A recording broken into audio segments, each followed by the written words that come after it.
Hi everyone and welcome back to Tomes and Travel. Today I'm really excited to be here with an updated bookshelf tour for August 2019. I don't know if you can believe this, but it's actually been 4 years since I last filmed a bookshelf tour. It was in 2015 before I went off to university. Since then quite a lot of things have changed, and obviously now because I am getting back into booktube I thought this would be a really appropriate video to make. If you've followed me for quite a while, some of you might notice that a few of the books that I used to have are now gone. They're not there anymore. They've disappeared. Actually I sold them, so I'm well aware of where they've gone.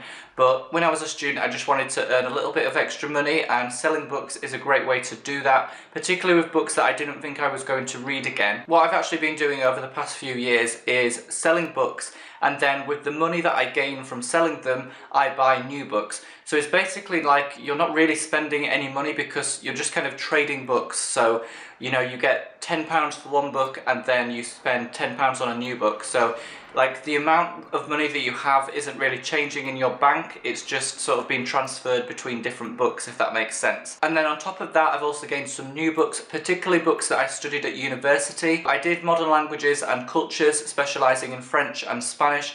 So there are lots of historical and cultural reads that are written in French and Spanish. So I'm really excited to show them because they're a bit different. I don't think a lot of people on YouTube have those kind of books or talk about them. I definitely feel like my bookshelf has become a lot more diverse over the past few years, and now I have something for every kind of taste. I've got children's books, I've got YA books, I've got adult fiction, I've got literary fiction, I've got fantasy, horror, classics, literally something for everyone in all kind of genres to suit all different tastes. So I really hope that you enjoy this bookshelf tour. Obviously I'm not going to be able to go into so much detail about every single book just for time purposes.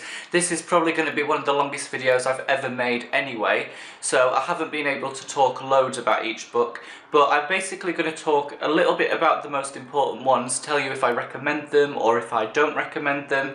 And if you want to know anything more about any of the books that I didn't really talk about, you can just leave a comment down below and I'll get back to you either in the comments, or I might even make a video answering some frequently asked questions about the books. I think I need to stop rambling now, however, and we need to get on with the bookshelf tour. So I would say go and get a cup of tea, go and get some coffee or whatever you want. This is going to be a long video, and if you're actually going to stick around you want to get a drink to watch the video with. So get your drink, come back to the video and then enjoy the bookshelf tour. This first shelf is the one that I have always kept the same when I've had this bookshelf, and it is my shelf of Warrior Cats books, which is my favourite childhood series. So I really grew up reading these books from about 10 years old onwards. I was always waiting for new releases to come out and I was always so excited about them.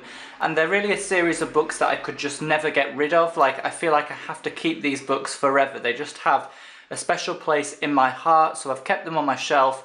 And I know that some of you might not necessarily be interested in these. If you're not, you can just skip on to later in the video to see the other books. But these are the top of my shelf and I thought I would show them. The first 4 books here are hardback field guides. These are basically kind of like extra additions to the main series that give you extra bits of information that you might not know otherwise. So they kind of look like this. Like this one is called Secrets of the Clans. So that's kind of an example of what they are. They kind of just tell you about the books and about the characters, which are obviously cat characters.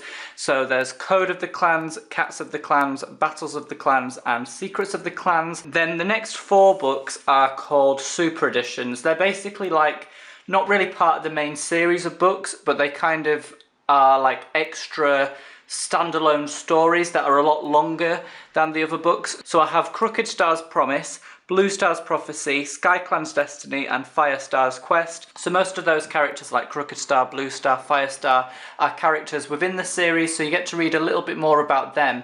You get to focus on one particular character rather than an array of different characters. Then we get on to the main series of the books. So the first one is, well, the first 6 are the original series. So these are the original books which were released a long time ago. So I have Into the Wild, Fire and Ice, Forest of Secrets, Rising Storm, A Dangerous Path, and A Darkest Hour. A Dangerous Path is a little bit different to the others, and it doesn't really fit in with the theme and the spines of the rest. That's the American edition. The others are the UK edition, so that's why it looks a little bit different. And if you're wondering what this thing is up here, it was a kind of artwork piece that my sister created for my birthday a few years ago. It says, "Hello Seattle, I am the Crescent Moon," which is a line from an Owl City song. The next 6 books are part of the next series, which is The New Prophecy. So this is the second series. I've got Midnight, Moonrise, Dawn, Starlight, Twilight, and Sunset. And then we're moving on a little bit. I'm sorry if the camera goes a little bit weird here because I'm sort of balancing on a little stool and it's quite hard to sort of sort out. But yes, we're on to the next series, the third series, which is called The Power of Free. The books are The Sight, Dark River, Outcast, Eclipse, Long Shadows, and Sunrise. Moving along a bit further, I'm sorry if the camera goes a little bit wonky and strange. We have the 4th and final series. This is a mix of paperback and hardback. I had to get the hardback editions because I was waiting for the releases to come out of these books. So basically, the paperbacks had already come out for the first 2, which is the Omen of the Stars series. So I already had the 4th Apprentice and Fading Echoes. And then these other books, I was waiting for the releases for these books. So I was kind of pre-ordering them literally as they came out. So hardback versions were the only ones I could get. So I've got Night Whispers, Sign of the Moon, Forgotten Warrior, and The Last Hope. And then this final book on the end is not part of the Warrior Cats series, but it's also by Erin Hunter. It's called Seekers, The Quest Begins. Seekers is a book by the same author, but obviously it's about bears instead of cats. In case any of you are interested, this thing here at the top is a little parrot, kind of wooden design. I'm not really sure what it is, but I'm really into kind of like designing my bookshelf at the moment and having little extra things alongside the books. So now we're moving on to all the other books on the second shelf. This is just like miscellaneous, like random books. I just kind of put things where they fit. To be honest, I am quite an organized person, but with my bookshelves, I kind of just put things where they fit and where they look nice. So there's all different kinds of series, all different kind of genres for all different kind of ages, and also books in different languages as well. So a real variety here. So the first book at the top is The Hunger Games. Hunger Games is my favourite YA series, an amazing dystopia. Obviously I love the films as well. That's the first book, and then I'll be showing you some more Hunger Games editions later on because I collected them when I was like obsessed with the Hunger Games. I was just buying books and books and books. And then I have another YA dystopia series which is called The Maze Runner. Some of you might also be familiar with this. This was quite popular, particularly when I was starting booktube in around 2011. A lot of people were reading this. They're actually in the wrong order, which is really, really bad because I should have really looked at this before I filmed the bookshelf tour. But anyway, the first book is The Maze Runner. The second book, I think, is The Scorched Child and then The Death Cure, but I'm not sure actually which way around they go. It's been a long time since I've read them, but that's the Maze Runner series by James Dashner. Here I have the first 2 books in the Miss Peregrine's Home for Peculiar Children series by Ransom Riggs. You can basically read it at any age, but it has a kind of fairy tale feel to it, and I just kind of want to show the book a bit. So it's got these kind of like old photos that kind of form part of the book. So obviously you like have the main part of the book and it's just a really like nice design, but then you also have like little pictures inside the book as well that kind of support the story, and these are the Peculiar Children. I just think that's like a really unique take on like a children's YA kind of book. Not something I've seen before and not something I've seen since. So if you're looking for something a little bit different with a plot that is really gripping and really intriguing, that's definitely a series I'd check out. Hollow City is obviously the second book, and then Library of Souls is the third book. I actually sold Library of Souls because I had a signed copy and it was worth quite a lot of money. As I said before, when I was a student I wanted to get a little bit of extra money, so I sold Library of Souls, but I might get like a non-signed edition again because it's probably not too expensive now. But I remember loving all 3 books actually. They were all amazing. The characterization is great, world building is also on point. Next to that we have Eagle of the Ninth by Rosemary Sutcliffe, and then All the Light We Cannot See by Anthony Dower, which is actually one of my favourites from, I think it was 2016 when I read this book. It was during my first year of university, and I just remember it being a really emotional read. It sort of deals with World War II. A lot of the characters are children, so you have like a French boy and a German girl. It might be the other way around, I'm not too sure, which is not great if I'm trying to promote the books to you, but it is a great book and very emotional read. The Miniaturist by Jessie Burton, which I haven't actually read yet. 100 Years of Solitude by by Gabriel Garcia Marquez.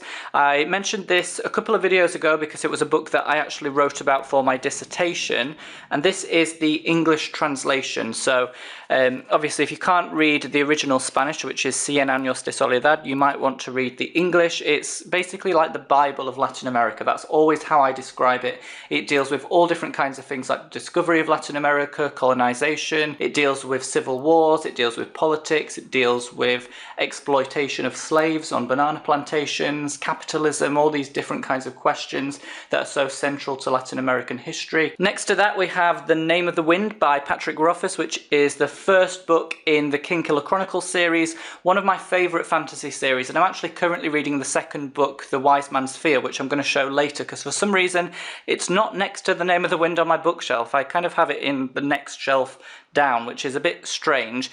But yeah, The Name of the Wind is amazing. Kvothe is such an intriguing character, one of the most memorable characters I've ever come across in a fantasy novel. The world building is really intense. It's really easy to imagine and picture everything that's going on. Some amazing locations, like there's a really cool town, there's a bar, there's a university, so really great to follow his journey throughout all of these different places. And he's a really interesting character because you don't know where you stand with him. You don't know whether to like him or whether to dislike him. And also the writing style is really lyrical and really poetic. At the top here we have Maximum Ride, The Angel Experiment by James Patterson.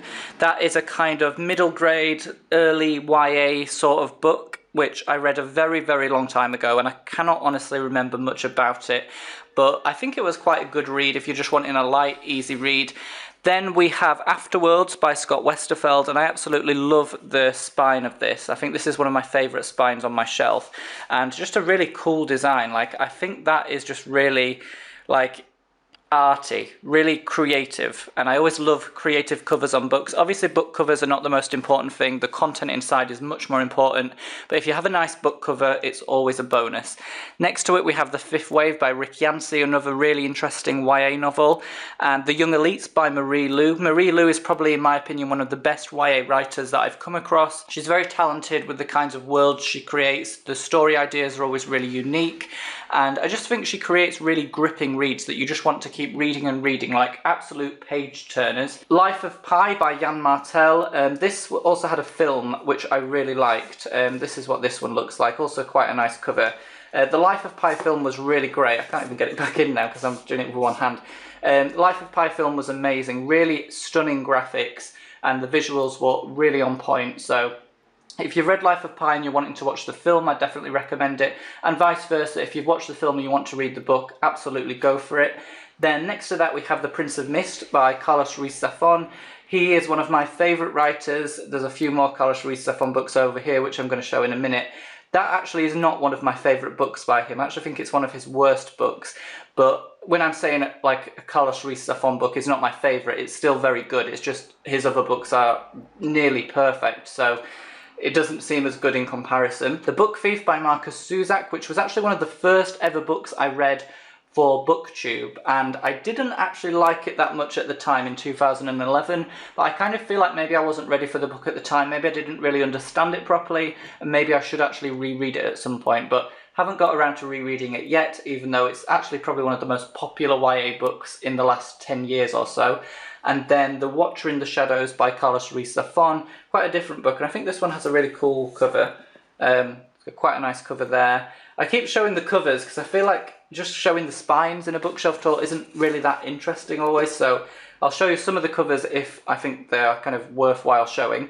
Underneath that I kind of like stacked some books here, so I'll go from the top.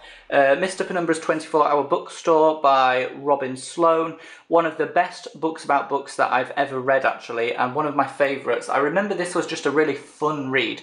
Quite comical at times, quite light-hearted, just a really easy, quick read, and really, to be honest, a page turner. So if you like books about books, which you probably will if you're a reader, this is a massive recommendation. Then underneath that we have some books by one of my favourite writers of literary fiction, I suppose you could describe it as, cultural and historical fiction, that kind of thing. So I've got A Thousand Splendid Suns, The Kite Runner, and The Mountains Echo. They're all by Khaled Hosseini. My favourite book of them is The Kite Runner, which I studied for A-level English literature. I actually really loved this book, and sometimes I don't like books when they're set for required reading, but this one I just absolutely fell in love with it. The main character is really like interesting. Like he goes on a really heartbreaking journey, and it's really a journey of self-discovery, and you kind of learn so much about the human condition when you read this book. Khaled Hosseini is also a really poetic writer. I think his writing style is very unique. Like if you read something by him, you can definitely tell it's Khaled Hosseini. A very kind of memorable writing style, quite easy to read, but very kind of poetic. It's almost like reading a poem, and the novels are just great. So, you know, check out any of them if you haven't read them. Now I've moved over a little bit to the next part of the shelf. In case you're wondering what these little things are, they are Hunger Games pins, like Mockingjay pins, which I won actually as part of a giveaway competition on Twitter. So I've always just kind of kept them on my shelf. They're quite nice. They're sort of like metal little things that you can kind of hang up. I think I used to hang them on like a Christmas tree, but currently they're on my bookshelf. Anyway, back to the actual books. The ones here are actually in French. I studied French in my first 2 years of university. I had to study a lot of French literature, and these are French plays from the 17th century. So I'm going to try and pronounce the French names correctly, but I haven't studied French for 2 years. So if I'm not great at the pronunciation, please don't go trolling me in the comments. The first 4 plays are by Molière, and I have Don Juan, Tartuffe, Le Bourgeois Gentilhomme, and Le Misanthrope. Le Misanthrope is actually one of my favourite French plays ever. Actually, probably just one of my favourite plays in any language. I really love the characterisation of this character who's just so sort of enraged by the world and just really kind of angry and really hates everything about society. Like, really different, because usually you read like main characters in books that you actually like, you actually think they're a hero, but he's a kind of anti-hero, so a really interesting character to read about. It's kind of like a character study, but really, really great play. The next few are by Pierre Corneille. I have Cinna, Le Cid, Illusion Comique, and Horace. And then I have a few by Racine. I have Andromaque, Berenice, Phèdre, and Britannicus. Britannicus actually was one that I read for university. I think it was for a module called Reading French Literature, and I read Phèdre. I said that really weird. I read Phèdre for another module which was called The Invention of France. So we were looking at basically French history and how French society has developed over the time, and we were studying those developments through literature. Now we're on to one of my favourite writers, Carlos Ruiz Zafón. Oh, we're back to him because I did mention him before. These are the best books by Carlos Ruiz Zafón, part of the Cemetery of Forgotten Books series. The first one is The Shadow of the Wind. That's one of my favourite books ever. I mean, books about books, you can't really go wrong with them, and so much about Spanish history and Spanish culture as well in these. So if you're a kind of cultural person, you should definitely check these out. So The Angel's Game is the second book. That one was really gothic and really dark, probably darker than the first one. And then we have The Prisoner of Heaven, which I can hardly get out, which is the third book. Very kind of psychological in that one, actually. One of the characters is imprisoned in Montjuic Castle, which is in Barcelona, and all the books are actually set in Barcelona, and I've just dropped one of the Mockingjay pins, which is a disaster. I'll put the Mockingjay pin back on there. This bookshelf tour isn't so great, is it? The next book in the Carlos Ruiz Zafón series is called The Labyrinth of the Spirits, and I want to buy it soon. It's been out for a couple of months in English translation, and I just have to get my hands on it over the next few weeks, hopefully. So that will be next to the others when I get it. Then I have Wolf's Angel by M.D. Lachlan, Marina by Carlos Ruiz Zafón. That's one of his YA reads. So his YA style is quite different to the kind of adult literary fiction style. Much easier to read, much more accessible, but really, really intriguing, very gothic, very dark. He does have this very kind of dark style. Not really horror, but sort of verging on horror. And then I have a couple of classics here, at least the next one is a classic. It's Jane Eyre by Charlotte Bronte. That's my favourite classic novel ever. I just think because the character is so iconic, so memorable, you really go on a journey with Jane Eyre as you read more about her, and I think it's really easy to connect with her as a character. So, you know, Jane Eyre is an amazing book. I think everyone needs to read it at least once in their life. Then I have Of Mice and Men by John Steinbeck. This was one that I studied when I was about 14 or 15 for GCSE English Literature. Everyone else in my class seemed to hate this book, and I actually really liked it. So you never know with required reading. Sometimes it can actually turn out to be quite good. Next to this, it's a bit random. I have The Giver by Lois Lowry, which is a YA book, and then I have some more Hunger Games books, obviously, because I sort of collect Hunger Games books. So these are kind of different. Like, these covers are really sort of like simple covers, like just like that. So I've got obviously the Hunger Games, Catching Fire and Mockingjay, and I can hardly fit it back onto the shelf. These shelves are like really weird. The next few books are part of the Vintage Classics series, so they've kind of just got these like red covers. So I've got To Kill a Mockingbird by Harper Lee, which I have never actually read. Midnight's Children by Salman Rushdie, which I really want to read. It's kind of magical realism, which is something that I focused on my dissertation when I was at university in the context of Gabriel Garcia Marquez. So I would really like to compare the two writers and see how the magical realist style in this particular novel is different or similar. The Bloody Chamber and Other Short Stories by Angela Carter. I really am not a massive fan of her, to be honest. I had to study her for A-level English literature. I find her writing style is just not my kind of thing. I find it, to be honest, quite pretentious. Very kind of long words, just kind of showing off all the vocab that she knows. Like a very intelligent lady and a really interesting writing style, but just for me, it wasn't my kind of thing. Like, it wouldn't be a book that I would pick up out of choice. Then I have The Great Gatsby by F. Scott Fitzgerald.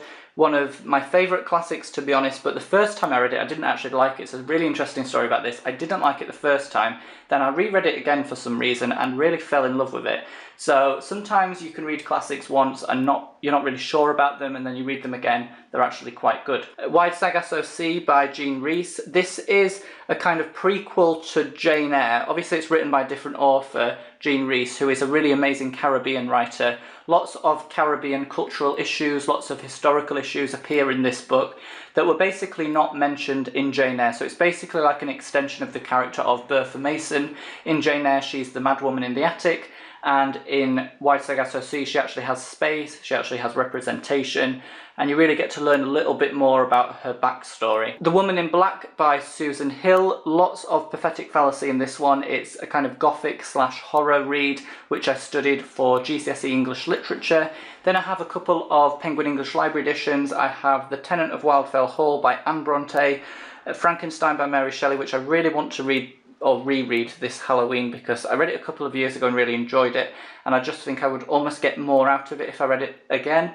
And Wuthering Heights by Emily Bronte, which is just like an iconic text that I think probably most people have either read or seen some sort of adaptation of. Oliver Twist by Charles Dickens, and Dickens at Christmas by Charles Dickens, which is a collection of short stories that he wrote kind of to be read around Christmas time. Moving on to the next shelf, and I just want to say I'm really sorry about the reflections over here. There's a window behind, so some of the books are a bit shiny and kind of reflect the light. Right at the top over there, right in the corner, I have The Perks of Being a Wallflower by Stephen Chbosky, Lord Loss by Darren Shan, and then I have some Cassandra Clare books. Cassandra Clare was actually one of the first authors I ever met at a book signing, so her books are always really memorable, and most of these are signed editions.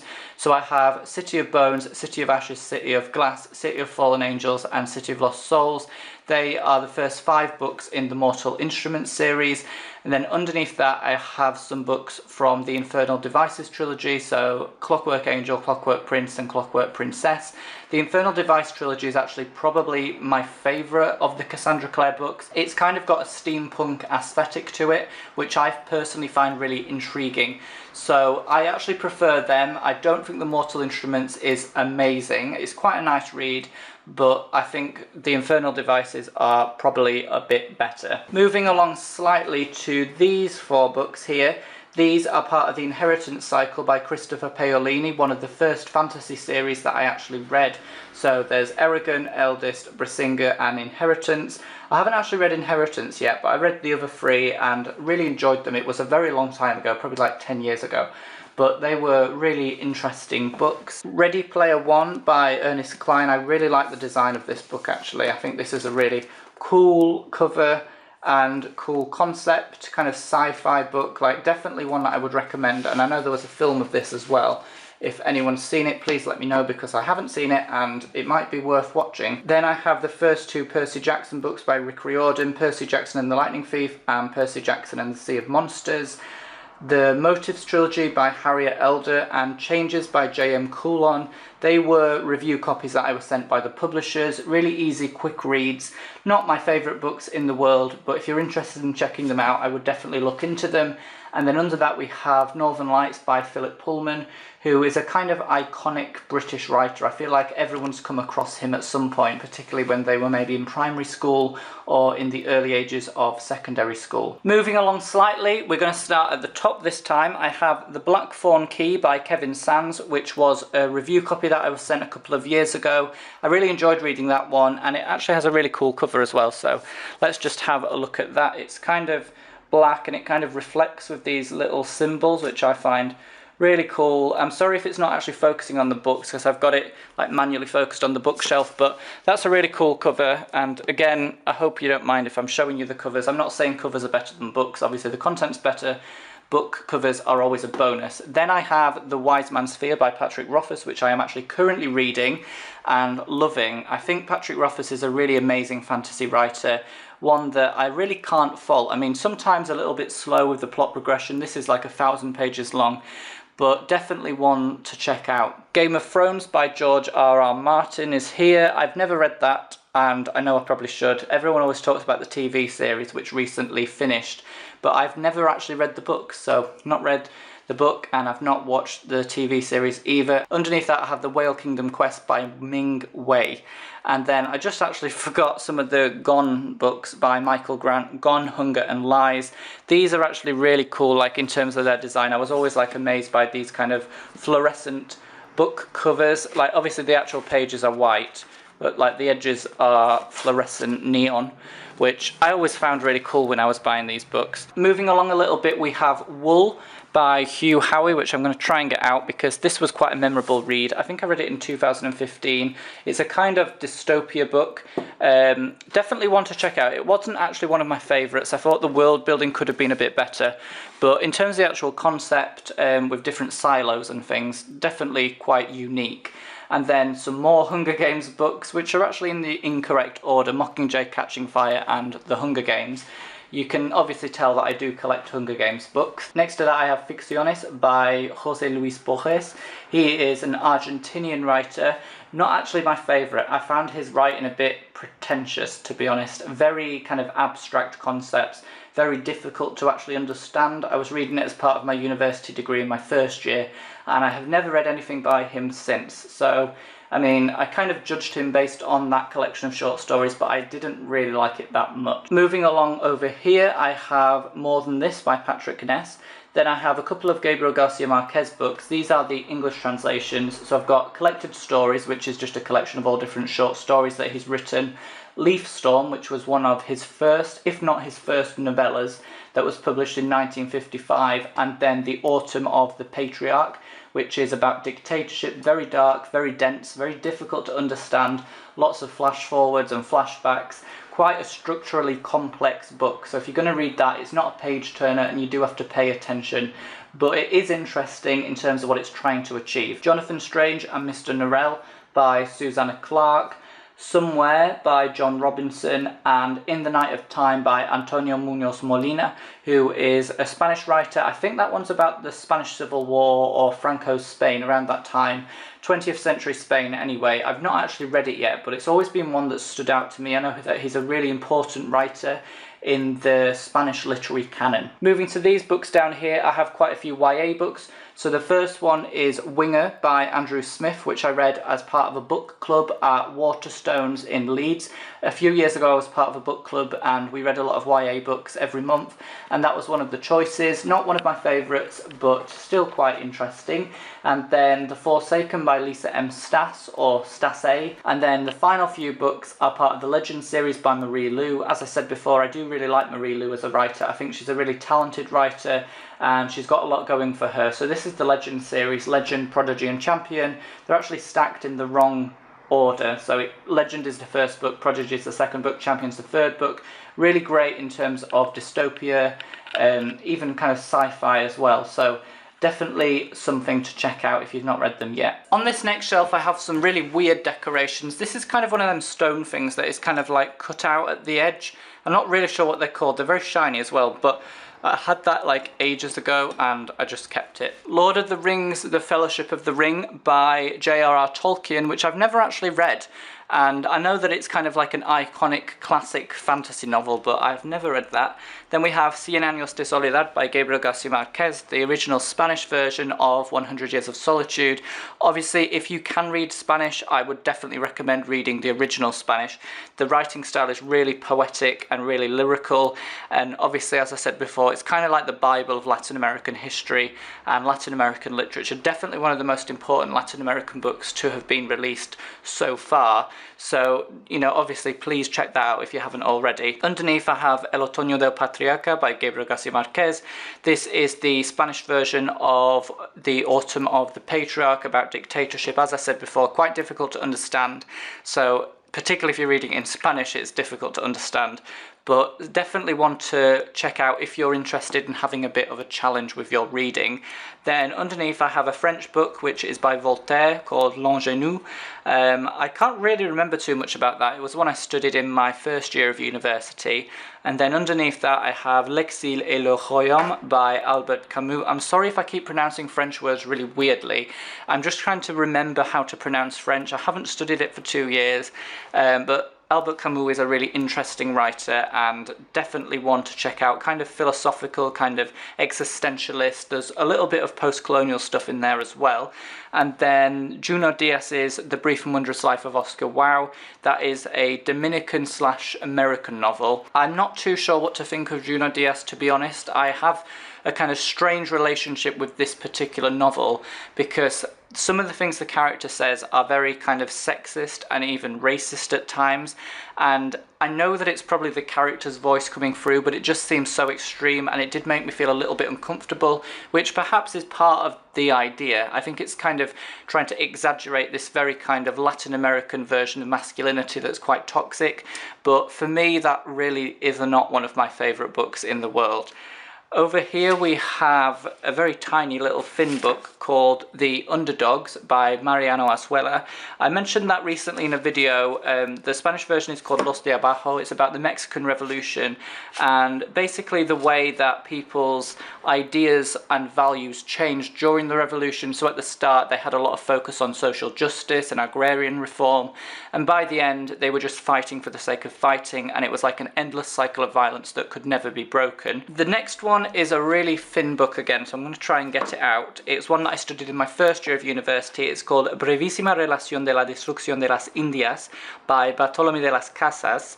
This is a very kind of old book about the colonization of the Americas, so the Indies as they were once known. Next to that I have Sirena Selena Vestida de Pena by Mayra Santos Febres. I think this one was something that I studied in my second year of university, about this kind of Dominican/Puerto Rican drag queen. Really, really interesting concept, to be honest, and lots of kind of themes about gender and sort of playing with different gender identities if you're interested in that kind of thing. Then next to that I have Pygmalion by George Bernard Shaw and The White Devil by John Webster. They were both books that I studied as part of my English Literature A-level. The Storied Life of A.J. Thickery by Gabrielle Zevin, which is a book about books, so you can't really go wrong with books about books, as I think I've already said before. I probably keep repeating myself, but I do have a lot of books about books, and I think they're probably some of my favourite books because they're so bookish. They really tell you that reading is amazing and that you should always keep reading no matter what people say. Next one is another French one. In fact, all of these few are French. This one is called Jules Ferry contre Georges Clemenceau. It's kind of like a transcription of quite a famous argument or debate that happened in France around various topics about colonization and Republican France. Then I have La Chanson de Roland by can't remember who that's by actually, which is terrible. I studied this in my first year of university. It's a medieval French book, and I think, as I've said before in a previous video, I was never a fan of medieval French and I could never really understand it. Then I have Jacques Godbout Salou-Galeno. That's terrible pronunciation, but yeah, there's a little sausage on the front of that. Lettres philosophiques by Voltaire. He's a kind of philosopher, as you'd expect, philosophique. Even an English person could probably understand that, so I'm pointing out the obvious.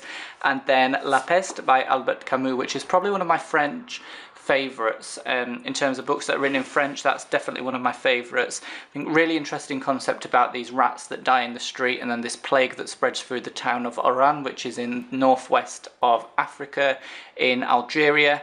And just a really interesting kind of exploration of existentialism and the human condition. Some characters turn towards good, some characters turn towards evil. Next to it we have I Am Number 4 by Pittacus Law. I think this was actually one of the first books I ever read on BookTube. I think in 2011 on my first channel, actually, before Reading with Jack and before Terms and Travel, obviously. So that was actually one that I read in about 2011. Then Unwind by Neil Shusterman, Shades of Grey by Jasper Fforde, Owen Colfer's Artemis Fowl, A Monster Calls by Patrick Ness, which was a really emotional read. Really sad, actually. An easy read in terms of the sort of language, but in terms of the content, it deals with this child and basically like a terminally ill parent who is dying. So not the most enjoyable read necessarily, but I think it's actually probably one of the Patrick Ness's most impactful books. If I Stay by Gail Foreman and Shadow and Bone by Lee Bardugo. I'm going to just move this little stone thing across a little bit and show some books by Sophie Mackenzie. These are kind of like middle grade books, so The Medusa Project, The Hostage, The Rescue and Hunted. Then I have some books by Robert Muchamore, The Recruit, Class A and Maximum Security. These were all books that I bought like ages and ages ago, probably like 10 years ago. Black Beauty by Anna Sewell, that's a kind of classic that I think a lot of people will have heard of. And Battle Royale by Koshun Takami.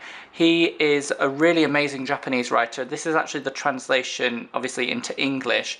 It's kind of like The Hunger Games. There's a lot of comparisons between the two, you know, kids fighting out to the death. Slightly more people fighting to the death in this one. I think there was about 40-something people fighting. Very dark, very gory, lots of blood, lots of violence. But if you're interested in that kind of thing, I think it's a really great dystopian novel. The next few books here are sort of like random and not really organised particularly well, and I'm sorry again for the reflections on here. I have Eon Rise of the Dragon Eye by Alison Goodman. That's the first book in the Eon series. Really interesting YA book, lots of exploration of themes of gender. Then I have The Eyre Affair by Jasper Fforde, which is partly inspired by Jane Eyre.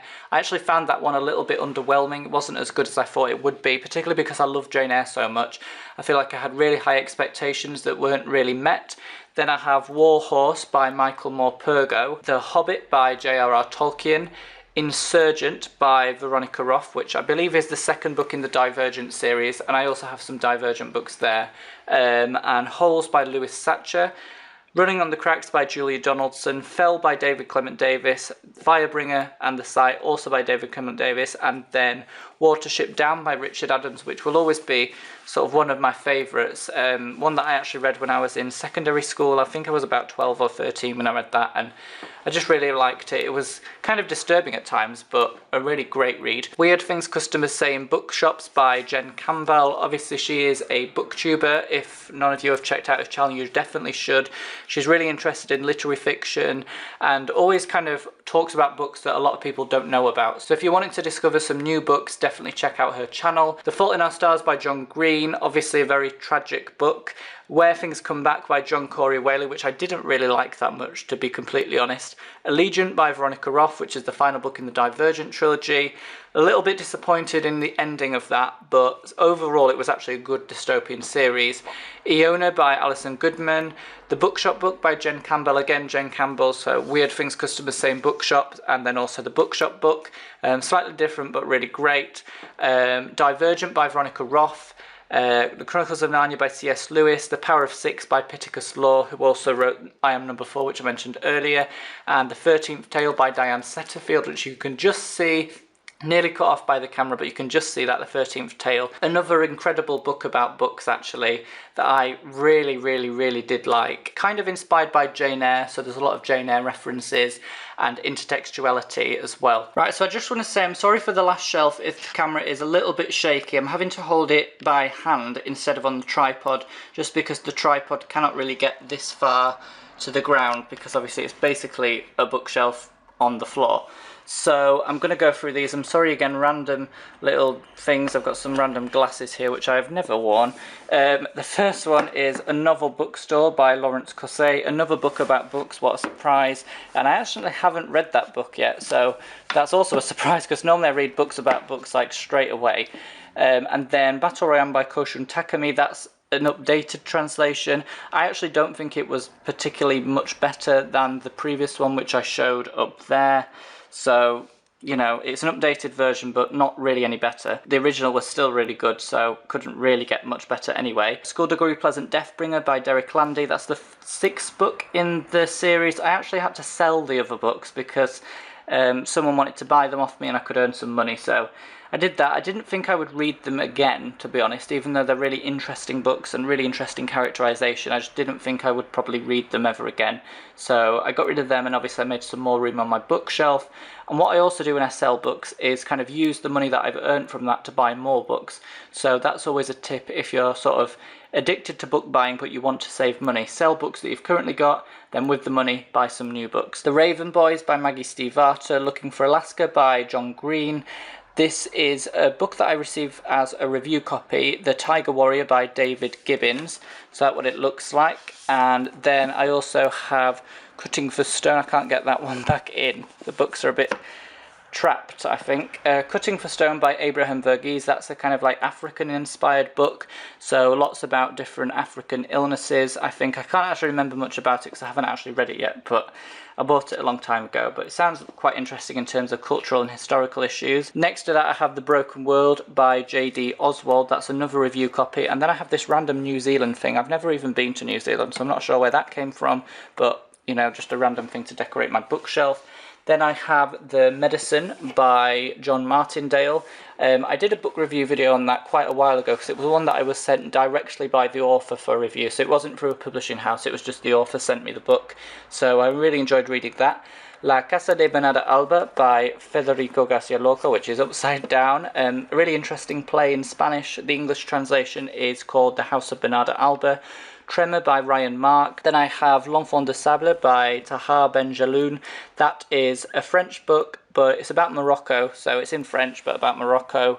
There's an English translation called The Sand Child. I did recently make a video actually talking about my favourite books that I studied as part of my university degree, so I'll link that down below in case any of you are interested. I talked a lot about that and what it was about. Lots of interesting things about gender and colonisation and post-colonialism as well. El Alcalde de Zalamea by Pedro Calderón de la Barca. These are always upside down, these books. That's from the 1600s. It's a play that I didn't particularly like. There's probably a trend that you can see. I'm not a massive fan of really old plays, apart from French plays, which I don't mind, 17th century French plays. Everything else that's old, like medieval French or medieval Spanish or whatever, just not really my kind of thing. Then next to that I have another little tiny book called Los de Abajo by Mariano Oswella, The Underdogs, which I showed earlier in the English translation. Then we move across slightly to some books by Julio Cortázar, so I'm really sorry about the shaky camera, I do apologise. So the first one here is called Hopscotch. And there is actually a Spanish version of that, obviously. They're all originally written in Spanish. He's an Argentinian writer. Then I have Blow Up by Julio Cortázar. This is a collection of short stories. It includes one of my favourites, The Pursuer, or El Perseguidor in Spanish, and Los Relatos Tres Paisajes. That's where you can actually find El Perseguidor in its original Spanish. A really great book that I love. Well, it's actually a short story, but almost like a novella because it's quite a long short story, and I can't get this one back in. I like books to fit in perfectly and they never do. Todos los Cuentos by Gabriel García Márquez. So these are some of his short stories. One of my favourites is called Los Funerales de la Mama Grande, or Big Mama's Funeral. Then some books by Mario Vargas Llosa, which I studied for my degree. The Greenhouse, Pantaleón y las Visitadoras, La Tía Julia y el Escribidor. And next to that I actually have the English translation, Aunt Julia and the Scriptwriter, one of my favourites, a really funny book actually, like did make me laugh out loud a little bit. Definitely a page turner and very accessible.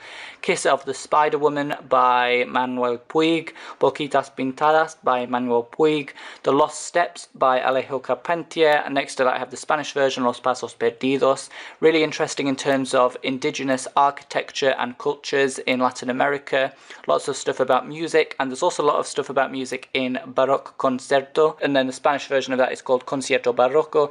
And then right at the end, this very tiny book is called El Beso de la Mujer Araña, or The Kiss of the Spider Woman. So I think that's everything for today's bookshelf tour. I really hope you enjoyed it and you found some new books, or you learnt something about the books that I mentioned. As I said at the start, I think my bookshelf is quite diverse now. There's a lot of different kinds of books to suit all different ages, to suit all different genres, all different tastes, all different moods. So I'm really proud of what my bookshelf is like at the moment. I genuinely also want to say thank you so much to people who have watched the entire video. I think, as far as I know, this is the longest video I have ever put up on my channel.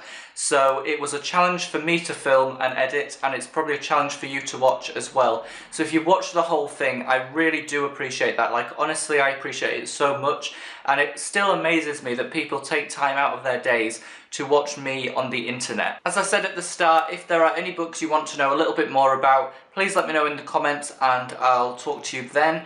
So until next time, I'm not sure what my next video will be, but until the next video, thank you for watching and see you all again later.